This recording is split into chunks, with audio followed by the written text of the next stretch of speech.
Hey everyone, in this tutorial we're going to see how we can customize the colors on a Hybiscus PDF report using the config object inside the report schema. Now the first thing to note is if you want to customize the colors on a PDF report, you first have to choose the default color theme. When you have that selected, then you can make use of this second key called override color theme, where you can customize the various colors throughout the PDF report. Now, what we have over here is a PDF report which has all of the kinds of different sections where these different colors can appear. So what we've done over here is I've gone in and actually just put in different colors in the different areas of the report so we can actually understand what each color sort of name maps to on the report. So if we start off with the first option, which is headline, it's been set to navy. And so this refers to the sort of headings of the sections, but also the values within the cards. So that is that navy color you can see here. We can also see it over here in the table. It is the color which is used as the headings over there. The next color option we have is subheadline. And you can see this is set to red. And so the subheadline is appearing at the top of the PDF report, just over here below the main name. But we can also see it in some of the other regions over here. So it appears within the cards as the little top region over there. And that's about it for the subheadline.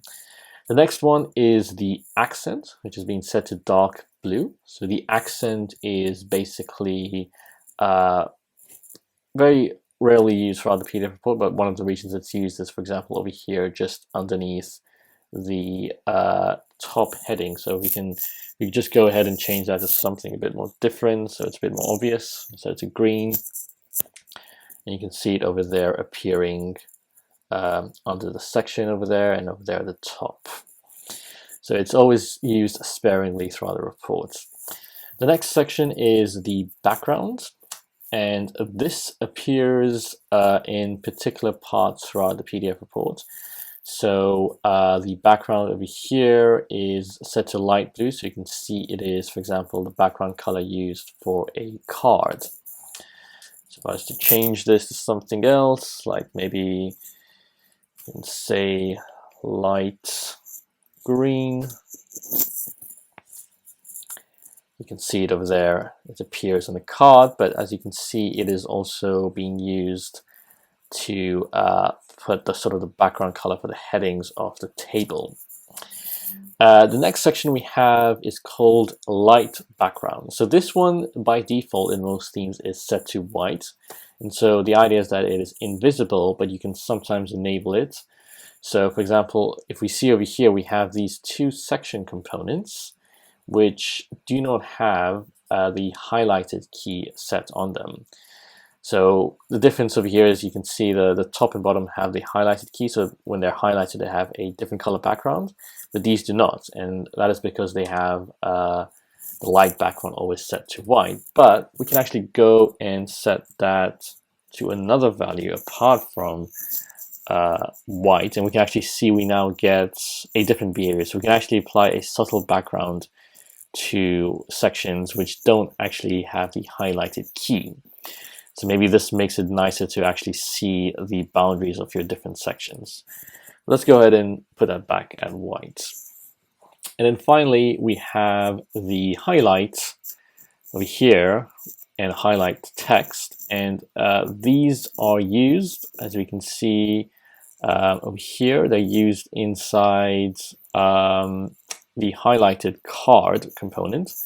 So we've set the highlight to white and the highlight to black, and then the highlight text to white. So the highlight is actually the background color for highlighting that component, and then the text is the color of the text. So we could actually set the highlight to something else. So let's say we say dark red, and we'll see there we've got a dark red color. Now you might be wondering what are the allowed values for these colors we can use over here. So these are the CSS colors that are supported on the web, so you can use those. But of course, you can also use proper RGB hex values. Now the hex values, of course, are more powerful, so you can choose precisely the colors you need to match the branding of your company. But for these purposes of here, where we're just trying to illustrate and understand what those colors mean, we're using those sort of named colors. Finally, the next section we'll talk about is the highlighted key, which itself is actually an object. And so the highlighted key is used to refer to components which can have other components within them. For example, the section component is one where you can put something inside of it and set a highlighted key on it. So this is different from the card key, where when we set it to highlighted, it actually uses these two keys to dictate its colors. But for the section component, when we set that to highlighted, like the first one as well at the top, because this is a component which can have other components in it, we need to change the behavior of how those other components also behave inside of it. And so for this reason, we have the ability to override our colors again within that section component. So over here we can see, for example, we can override the subheadline colors. We set it to purple, and here you can see it is purple up there. The background is now set to white. So remember, because we have not highlighted this card component, the background is what was originally light green over there. So you can see the light green here, and so now we have that background of white over here.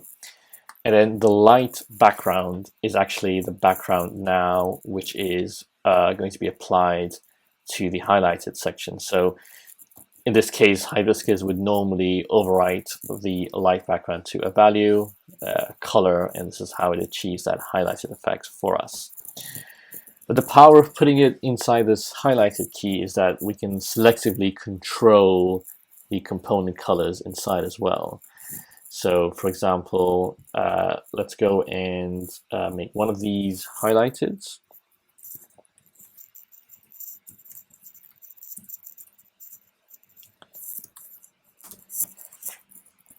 So as this is within a highlighted component, we can now start to control this behavior slightly differently. So we can go ahead of here, and we can say that actually we want a dark blue highlight.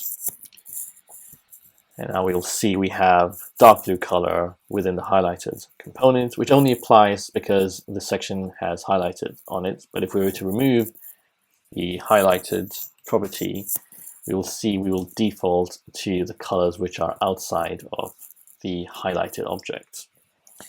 So a great way to find colors to create a nice color scheme is the Adobe Color website. So Adobe Color has a wide selection of color themes that you can choose from, and so you can basically go there and choose some colors. So maybe we want to choose this nice dark blue. So we'll go ahead and replace that wherever we think it will work really well. So put that in any of the dark colors. We can use the green maybe for the accents, and maybe we can use another color. Maybe we can use this bright yellow as a subheadline. So let's go ahead and see what that looks like. So maybe our green is a bit too bright there, so maybe we'll choose a slightly darker one. Go to the subheadline, choose that. And so, you can start to play around with these colors. We probably want a very light color for our background.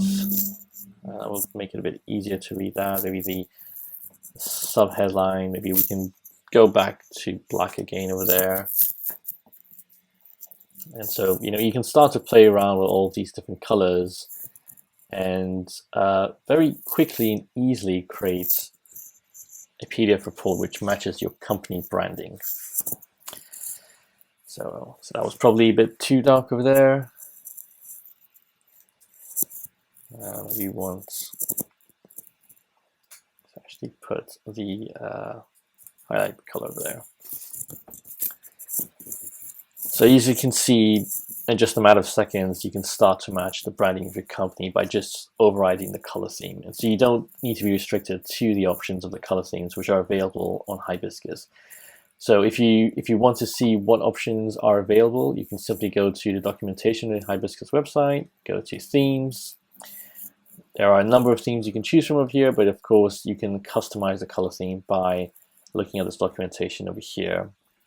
Or of course, simply go over here and have a look at this video.